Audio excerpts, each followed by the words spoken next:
Welcome back to Closer Broke. My name is Kieran. It's a pleasure to have you guys joining back the poker vlog. Before we get into today's episode, I have a massive announcement to let you guys know. Myself and Wolfgang Poker are hosting our very first true East Coast meetup game in Baltimore, Maryland at the Horseshoe Casino. We're going to be playing friendly blinds like 1-2 or 1-3. It's going to be on April 24th. We'll let you guys know the time as we get closer to the date, but make sure to save the date and make sure to call in this number right here if you guys want to reserve a seat. It's the only way you can do it. It's taken months to get this game going. I appreciate you guys as always. It's an honor and a privilege to do this. I'll see you guys at the end of the episode. You guys are going to really love this episode. It's an outstanding one with massive pots, several $12,000 pots. There's two of them. Enjoy the episode, guys.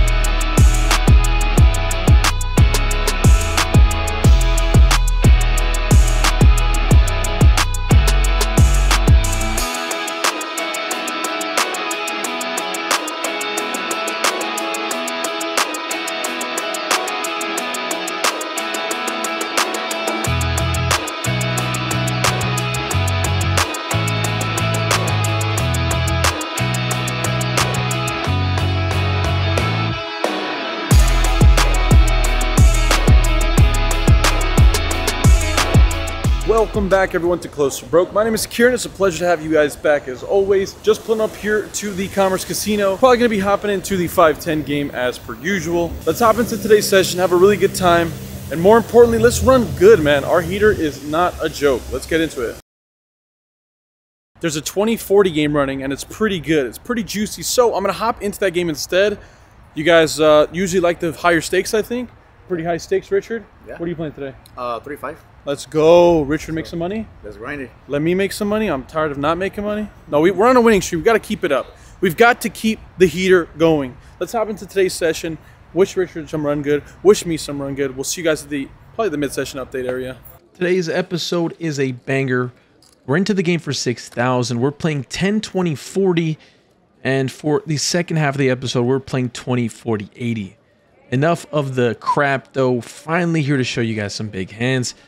First hand of the session is a pretty fun one. It's not very crazy, but the button decides to open at $90. We look down at King Jack offsuit here for pretty much a min click here. I'm going to go ahead and defend here, considering a 3-bet, but the frequencies were not there this time around. So we're going to go ahead and make the call, going off to a flop out of position. We're playing 5-handed at this point. The flop comes pretty dismal as it comes 6-6-3. I decide to check it over to my opponent, pretty quickly checks it back. The turn is another 6. I check and he checks back instantly. The river is a great card as it comes at jack. I will say that I was pretty prepared to call pretty much any bet sizing on the turn. King high would have been good there quite a bit. The thing that I am a little curious of on this river is that my opponent has checked 2 streets, which makes me feel like he has some semblance of showdown value. And when that's the case, I want to go a little bit larger here just in case I get to this river with some pretty crappy hands like 5 highs or 7 highs, 8 highs, some kind of random stuff like that. So I end up betting this river for $200. My opponent pump fakes the fold. And as you guys can see, I get my hand ready to make the fold as well, but he inevitably decides on a fold. So not going to win any more chips there, even though we get a full house on the river, but pretty happy with the way we played that. I don't think we could have played it any differently. And here comes the very first spicy hand of the session. And no, I don't say it's spicy only because I'm Indian, because that would be fairly fair to say. But here we have it. The button decides to limp here. So does our friend here in the small blind. Both these players are recreationals and very outstanding gentlemen, I will say. Not that they're paying me to say that. I mean it. They're pretty fun to play with. Anyways, I look down at ace-10 offsuit here from the big blind. This is going to be an isolate 100% of the time. I'm going to be significantly ahead of their limping ranges. And I've got to tax them for their suited random, hands or whatever junk that they're limping in with. I'm making $200 and both players end up making the call. It's a little unfortunate as I am out of position against the button player, but we're off to a flop that comes 9-4-3 with 2 hearts and a club. I do have the ace of hearts here, which makes me a little more comfortable to make a c-bet, which I inevitably do. For $200 to go, going a third of the size of the pot. Don't need to go very large here. I'd actually prefer a little bit of a smaller bet if I had to nitpick myself. Only the button makes the call, and we're going off to a turn card that comes the 10 of spades. Now I feel like I have the essential nuts here. Of course, my opponent can have a hand like 10-9, and they can have a hand like 4s and 3s, so I don't mean I actually have the nuts. I'm just saying that it feels like in this exact scenario, our ranges are a little skewed to favor me.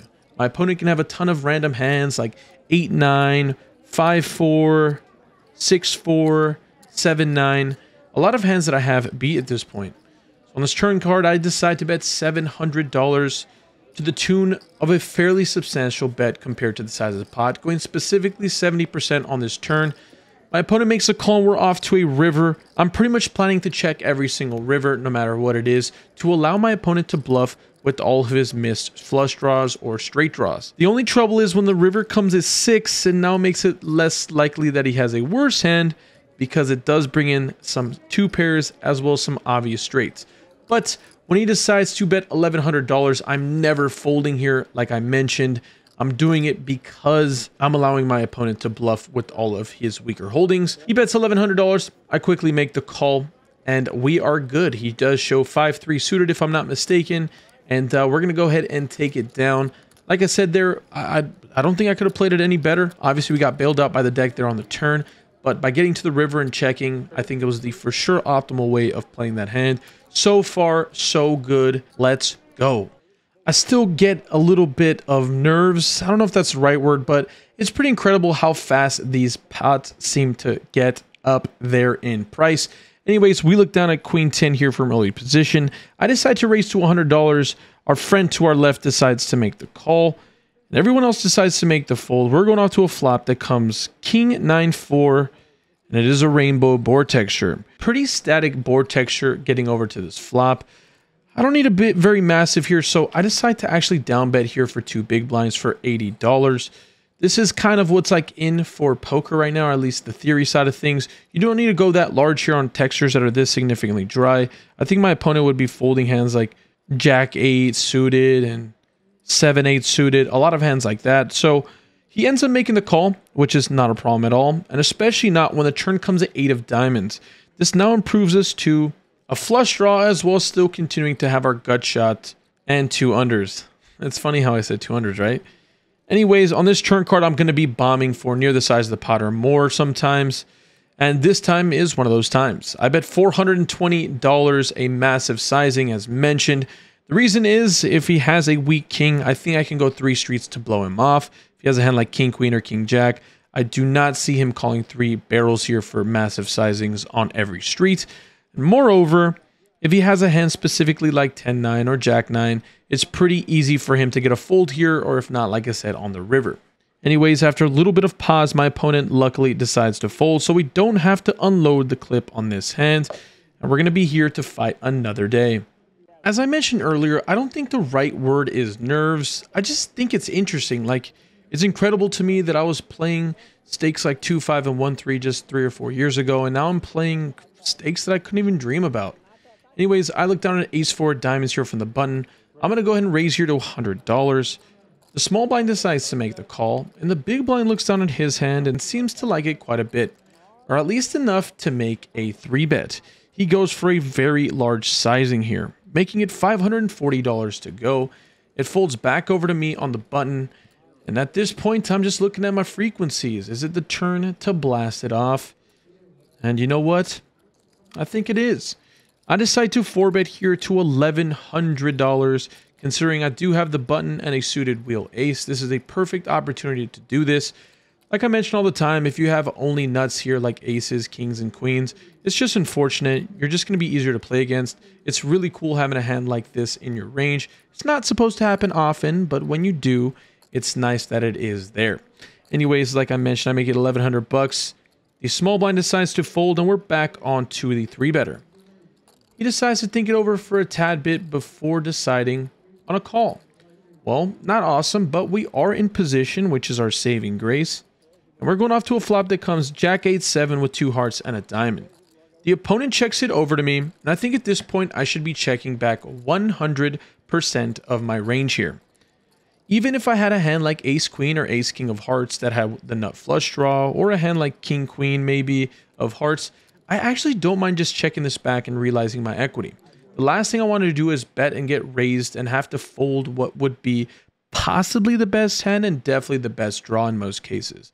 And in this specific case, I have a hand that's at the nut bottom of my range. That doesn't mean we just start blasting off because we don't have any showdown equity, but it just goes to show that this is not a good board texture for my range. It's significantly better for the 4-bet callers range. They're going to have jacks, 10s, 9s, 8s sometimes, and definitely like ace X of hearts, king queen of hearts sometimes. So on this board texture, I hate it. I don't like my c-bet at all. I end up deciding to make it $680. I will say that I do like my sizing quite a bit. I just hate the c-bet. I think this is literally lighting money on fire. I would have a better time investing into some penny stocks right now, honestly. I might have some better luck than trying to win the pot with such a stupid bet. The turn comes a not very great card, I guess. We make a pair. It's a 4 of hearts, but it does complete the front door flush. Like I said, besides a couple of combinations of flushes that he can have and we can give him credit for, I don't see a ton of flush draws in his range. It would specifically have to be a hand like ace queen of hearts. I think that this player would be 5-bet jamming ace king of hearts, but again, it's just hard to tell. I don't play enough with these guys in general, so I don't want to make like a super narrow call here. But when he checks it over to me, again, I'm betting, and again, I don't know why. I bet $1,500. I guess I'm representing a flush at this point. I really don't know.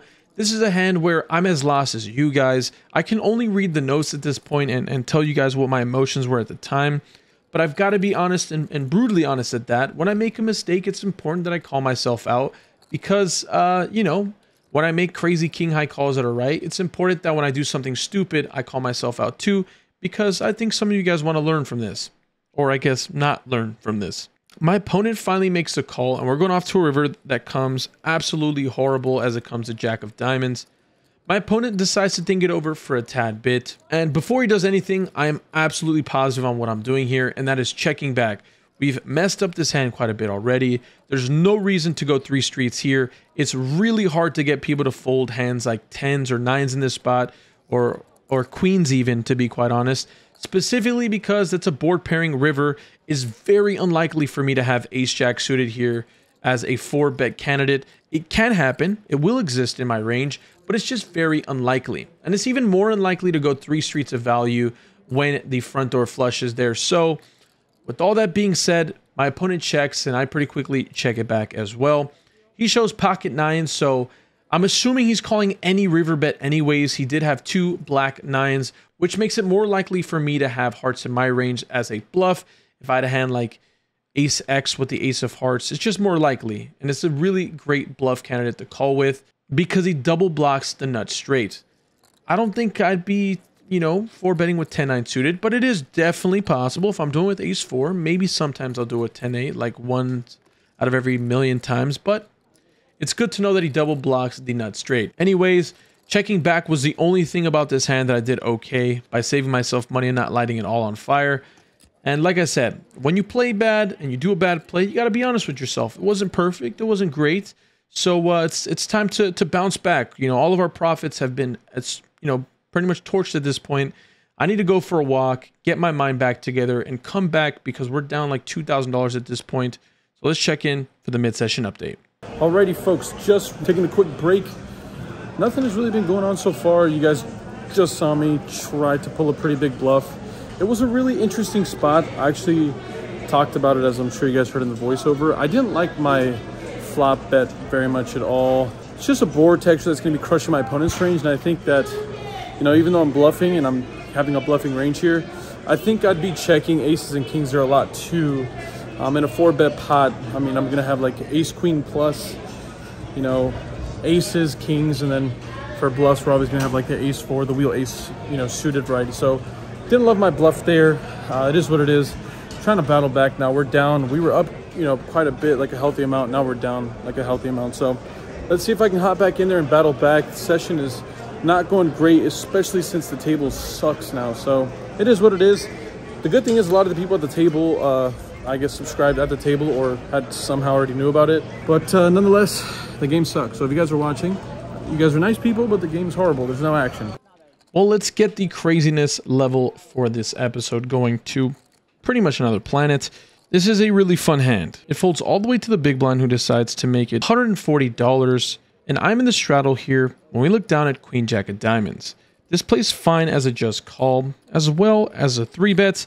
That's what I'm going to go ahead and do, considering I am in position, and I'd rather play this a little more aggressively, as we can represent hands like queens and jacks, obviously, because we do have blockers to those big hands. But at the end of the day, being in position against what I think is a pretty decent player is a good situation, especially when you're the aggressor. So I make it $300. I don't need to go massive here whatsoever, because I am in position. My opponent thinks about it for quite a long time, and you know when that happens, it's almost never a call. It's always a fold or a 4-bet, it feels like. And that is one of the two options that my opponent does end up with, as he decides to 4-bet to $900. This is a little bit of a larger 4-bet, going 3x the full size. I would be expecting somewhere around $750 to $800 be something that I'd be more comfortable with and would make more sense to me. But I am in position, and I think that throwing my hand away would just be ridiculous if I'm being fair. I'm playing on around, I don't know, $5,000, something of the sort effective at this point. So I'm going to go ahead and make the call at this point, considering I am in position and I do have about a 2-to-1 SPR back. Anyways, the flop comes as good as we can possibly ask for, as it comes 10-10 deuce with 2 diamonds and a spade. Flopping a flush draw in position is pretty tricky. Out of position is tricky too, to be quite honest. And having 2-to-1 SPR is even more tricky than everything we've already talked about. My opponent decides to c-bet here for $700. And in this moment, I'm between deciding on a jam or just a call. If I jam, I get all of his bluffs to fold, and I get all of his hands that have us, you know, fairly dominated in some aspects to call. He's never folding queens, jacks, tens, aces, kings.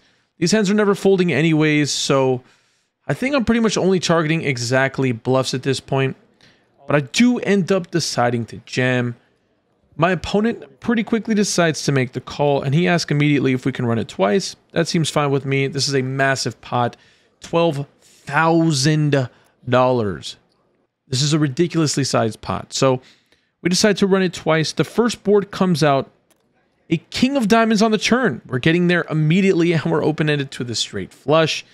The river comes a queen. So if he had any of those hands, like kings or queens, not great, to be quite honest. I tell him right away that I have a flush, and he tells me that he has something better, which is not a good sign, which means we're going to have to hit on the second board as well. Luckily for us, we make the big hand immediately, as the turn on the second deck gives us another open-ended straight flush draw as it comes to 9 of diamonds. We make the flush this time, and the river comes a 5 of spades. My opponent then exposes a queen and another queen, so he had pocket queens. I did suck out on him. I cannot lie about that, obviously, as we all know. But for him to hit a 1-outer is pretty nasty. Wow, if that doesn't happen, what a ridiculously sized pot that we end up shipping. The biggest one we would have ever shipped out at the Commerce by miles and miles. Unfortunate there. Let's see if we can't get it back in one of these other massive pots of the day. If you guys are enjoying the videos, it would mean the world to me if you guys would drop a like, subscribe, and comment on the video down below. Make sure to click the notification bell so you're notified every time I post a video, which is every Monday, Wednesday, and Friday, every single week, 3 times a week. Thank you guys again, and let's get into another massive hand. This next hand is the beautiful bomb pot, which you know we all love so much. I don't look at my hand ever, and if I'm out of position, I almost always check without even looking. I don't know, it's just maybe superstition, or I just wouldn't lead out on board textures anyways like this, even if I knew what my hand was. So I decided to check the flops that come ace 8-7 and ace 8-4 rainbow, respectively. It checks all the way to the cutoff, who decides to bet $240. The button decides to make the call, and I look down at my hand finally, and we see 9-6 of hearts. We have a backdoor flush draw on both boards. We have a nut straight draw on one board, as well as an open ender. And on the other board texture, we have a backdoor straight draw as well. Well, I mean, it's just a little too much hand to fold. It'd be a little nitty. And on certain runouts, I can get super aggressive and possibly take it away from these folks. So I decide to make the call. No one else calls, and we're going off to a turn card, hoping to improve. And do we improve? Not only do we improve to a flush draw on both boards for the straight, and the queen of hearts for a flush draw on the bottom board. Oh my gosh. This is absolutely absurd. This is where things get a little tricky. I mean, we're in a bomb pot. Ranges are pretty much uncapped to the umpteenth level. But the one thing I will say is that I do have a really good hand on one board texture, but it's kind of vulnerable. On the other board texture, I do have a flush draw as my saving grace, but 9 high is not really that great. And the best thing that we can do is get 2 folds by applying maximum pressure. I end up jamming for what is around $4,900, which is very massive. And I do realize that. This is like a ridiculous overbet, to say the least. It's 3x the size of the pot, but I want to give my opponents all incorrect prices to draw or to call, or if they have a better hand on the bottom board, which is very likely, I need them to fold that. I'd just rather take the pot down now, as there's a ton of money in the middle already. The cutoff is deep into the tank, and I mean deep. Bottom of the ocean, hanging out with Finding Nemo at this point. Eventually he decides to make the fold, so that's like a huge weight off my back, until the button instantly calls, a snap call. That's never great, but I mean, there's not a ton of hands I'm really super afraid of. You know, it's hard to be losing on both boards unless he has Jack 9, then I'm in a ton of hurt. The river on the top board comes out of 7 of clubs. Ouch, that's not very good, as that does pair the board. And the river on the second board is a brick for us. We don't improve on the bottom board, and now any boat beats is on the top board. We're playing 9 high on the bottom board. I do show my 9-6 for the straight on the top. My opponent shows ace-8. Pretty remarkable hand altogether. Incredible. Man, that was quite the roller coaster of emotions, to be quite fair. And there goes another pot, a massive one that is chopped. And you know what they say, right? Everyone loves a chopped pot. Man, 2 massive pots. That it would have been nice if we could ship both of them, right? At this point, we've got the 20, 40, 80 game going. I'm on the button, and I look down at ace-4 offsuit. It's in position. This is going to be at the nut low bottom of my opening range, and I won't even be opening this hand 100% of the time. But in this case, I don't mind to. I'm making $220 to go. Only the double straddle, excuse me, which is 80 bucks, decides to make the call and defend his double straddle. We're going off to a flop that comes 8-6-4 rainbow. The opposition decides to check to me, and this is a board texture that actually is not bad for my range, considering on the button I'd be opening like 60% of my hands or something, especially with all this dead money in the middle. I decide to c-bet here for a smaller sizing of $180. Again, this is more like it. I enjoy this sizing significantly more. Going somewhere around 30% of the size of the pot is pretty perfect, I think, in my opinion. We're going to get a ton of inferior hands to call, a ton of drawing hands to call, a bunch of random garbage. He thinks about it for quite some time, actually, which is pretty oddly enough, before only making the call. We're going off to a turn card that comes in 9. This is not a good card for my exact hand, but it's a reasonable hand for my range. But it is a very good card for his range as well, as a lot of his straight draws make it there on the turn, and a lot of his hands can improve to 2 pair. When he checks it over to me after some thinking, I pretty quickly decide to check it back. My hand is going to be pretty much a check call on most rivers, considering I do have the ace as a kicker. The river comes a pretty good one, as it comes a 6 pairing the board. My opponent decides to check it over to me. I pretty quickly check it back, and that's pretty good for me, at least in my eyes, especially when I show my ace-4 and it's good. That's pretty much going to wrap up today's session. A pretty long episode. There was a lot of stuff to get in here, as well as 2 of the biggest pots of my entire freaking life, and somehow they both got chopped. It's kind of goofy, but yeah, it's hard to complain considering how good we've been running over the last couple sessions. And to be quite fair, to get out of here with, relatively unscathed is it's pretty nice. I thank you guys as always for continuing to support me and Close to Broke and our family. You guys are the absolute best part of YouTube. Thank you guys as always. Let's get out to this outro.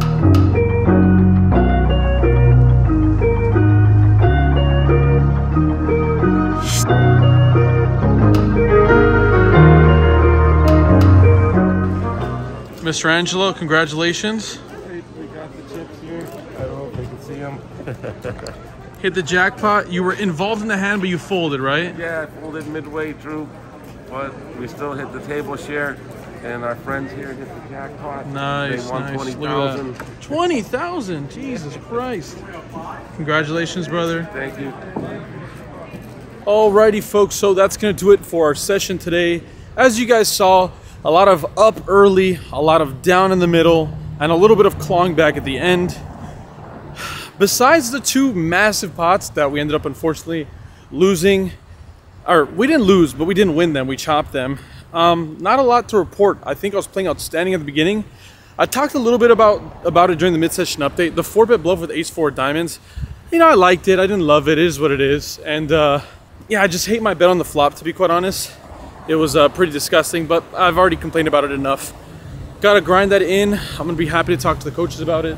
I was not impressed with my work there, but you know, you got to be able to live with the errors because they're going to come.